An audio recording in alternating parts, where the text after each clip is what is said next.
Let's treat you now to a little bit of a showcase on So Young magazine. So Young started from issue 1 and we're now at issue 24. The guys have done a brilliant job curating and putting together this zine. They'll probably be the first to admit, and I think I've heard them say on occasion before, that they didn't really know what they were doing when they first came to Ex Why Zed with issue 1. That's a common theme, and it really is the reason why we're putting these video guides together. We appreciate that not many people have printed before, and it can be quite a daunting marketplace to operate in, but we'll do whatever we can to highlight the options that you have available and to talk you through the process of preparing your artwork for print. So the first few issues will show the evolution, were compact A5 zines of around 44 to 52 pages. Became quite successful. It's got an iconic masthead. There's an online version and a print version, which really shows how strong this is, and it shows that print isn't dead. I'm not sure what the circulation is on the online version, but we print a good few hundred copies, which is gradually increasing issue upon issue. Been going 6 years now. Different colour for each one is a good way to add progression through the series whilst maintaining the rapidly increasingly iconic masthead. So we reached issue 10, and issue 10 became a perfect bound special edition, A4 size. Every single issue always has a fantastic double page spread in the middle featuring the musical artists within that issue. I should say it's obviously a musical zine.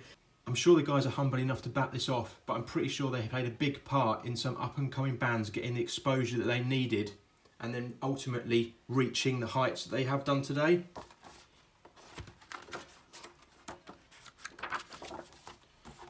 Wolf Alice on the front cover of issue 13. They're a fine example of this. I saw them support the Foo Fighters at the Olympic Stadium in London to 90,000 people. So Young issue 13, and they were also on the front cover of issue 7, gone on to win the Mercury Music Prize as well.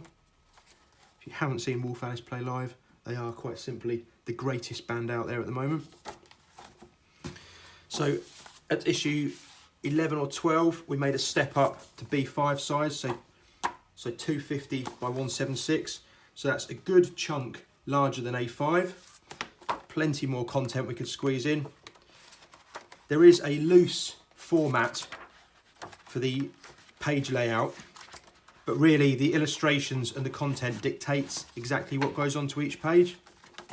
So issue 11 through to 23 was all at B5 size. Again, continuing with a different photography, different illustration, or different colour backdrop. I have noticed that there's a different cover for the online version than there is for the print version, which is quite a cool way to do it as well.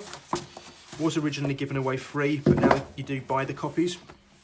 And the most recent one, which is issue 24, which has just hit the shelves, we've now started litho printing this because they've got to that print length, and we've just trimmed a little bit off the height and the width just to make this a more competitive size for printing.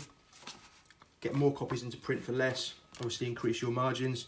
Still got the fantastic double page spread in the centre, and we're still going for 200 gram uncoated for the cover and 120 gram uncoated for the inside.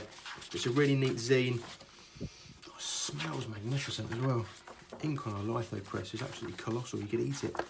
Don't eat it. Don't eat it. So there we go. So Young magazine. If you haven't read a copy, get yourself out there, buy the print edition or get it online.